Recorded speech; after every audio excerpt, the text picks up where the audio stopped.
Now that we've done some square roots, let's turn our focus to cube roots. These, just like square roots are the opposite of squaring, cube roots are the opposite of cubing. So let's read what it says. It says, we may need to know what number was cubed in order to produce a certain value. When such a number is found, we say that we have found the cube root. For example, 3 is the cube root of 27 because if I take 3 and cube it, that makes 27. So to write a cube root, we write a square root but with a little 3 by it. So this is going to become really important that we pay attention to whether that 3 is a part of a cube root or whether it's a number out in front. So this one is multiplied, but this 3 here we call the index to make it a cube root. So both when you're writing these and then when you're reading these, we have to pay attention to, is this a little like superscript 3 that's in the root sign, or is it out front and that means it's being multiplied by a square root in this case. All right, so I labeled this as an index. Let's try an example here. This one has a negative. Now that we said before that the square root of a negative number is not real, and I'm just going with 27 because it's around in these examples. But a cube root of a negative actually does exist. It equals a negative. So let's see why by taking -3 and cubing it. So that'd be -3 times -3 times -3. And notice I'm using parentheses so that the negative and the 3 are tied together. These first two negatives would make a +9 times -3. So we end up with a negative answer by cubing a negative. We would never end up with a negative answer when we square a negative. So squaring a negative makes a positive, and that's why this is something different. But cubing a negative keeps it negative, so we can take cube roots of a negative. So this would be, let me view it first as separating. I want us to get in that habit. If there's more than one piece under a radical, oops, and it's x cubed, not squared, we can always view it as two separate pieces. So the cube root of -27 we just saw was -3, but now we're left with the cube root of x cubed. And what happens is that cube roots undo cubing. Cube roots undo cubing. So we end up with just x there. So the cube root and the cube undo each other, so it's just -3x for the answer. We'll do some more examples that are sort of like that, but that's the whole idea of a cube root, is that it's the opposite of cubed. We can have even higher roots than cube roots. We call these nth roots because we can have any whole number n on these. So for example, a fourth root, if we put a little 4 in that radical sign, that undoes the fourth power.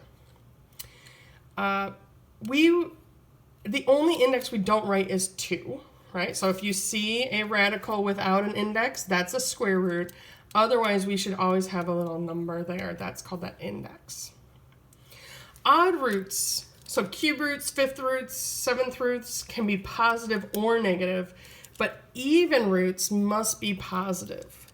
So for example, if I did -2 to the fourth power, I get -2 times -2 times -2 times -2, which gives me just 4 times 4, or 16.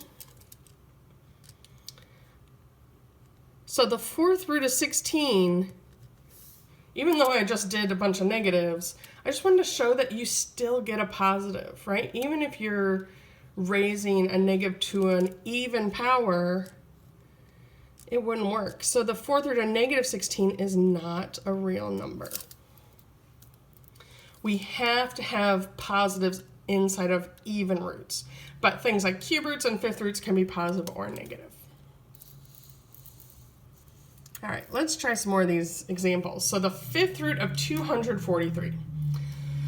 Now, I will tell you that roots, when you raise numbers to exponents, they get really big really quick.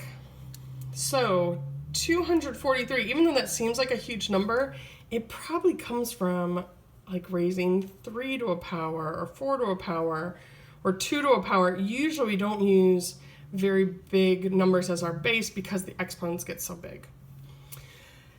If you don't know what to the fifth power makes 243, we got a couple options.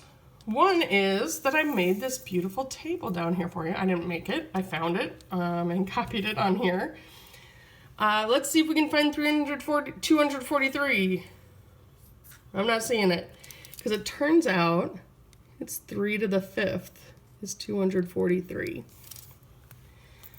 Another thing you can do though, if you have a calculator, is just guess and check. Because if we're assuming it's going to be a whole number, we can just raise 3 to the fifth power. Oh look, 243. Or you could try 2 to the fifth power and 4 to the fifth power. And see, it's getting really big really quickly. So 3 to the fifth is 243.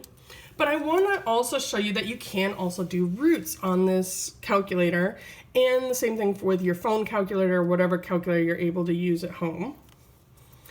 On this school calculator, I have a cube root button above the 0, so you can press second 0 and get a cube root. And for other roots, it's above this y to the x.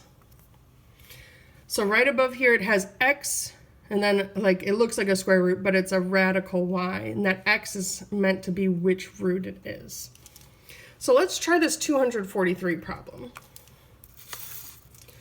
So on here I'm going to type 243 and then second and this radical button and 5 equals. So the fifth root of 243 is 3. Equals 3, and that's because 3 to the fifth is 243. All right, the fifth root of negative 243. Hopefully we sort of recognize that that's just negative 3, but let's verify it on the calculator as well. So if I want to get it on this calculator, I type 243, make it negative, and then do second radical button 5 equals. And so the calculator also knows that the fifth root of negative 243 is negative 3. And that's because negative 3 to the fifth makes negative 243. All right, next one, the 11th root of m to the 11th. Well, the 11th root and the 11th power undo each other, so it's just m. That's the whole idea of these roots, is that they undo exponents. All right, let's do some even roots. The fourth root of 81. So 81, hopefully we know, is 9 times 9. But what that also breaks apart into further is 3 times 3 times 3 times 3 to make 81, because that's the same thing as 9 times 9. So it turns out the fourth root of 81 is just 3. And that's because it's the 3 to the fourth is 81.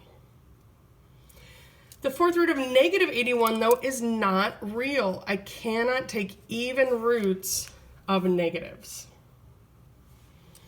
If we have more than one factor in a radical, we're going to view these pieces as separate. So I want to take the fourth root of 16 and multiply it by the fourth root of m to the fourth. So fourth root of 16, we need to figure out what to the fourth power makes 16. And that's just 2, right? The square root of 16 is 4, so if we square root that again, 2 to the fourth would make 16. And the fourth root of m to the fourth, those exponents cancel, and it's just m.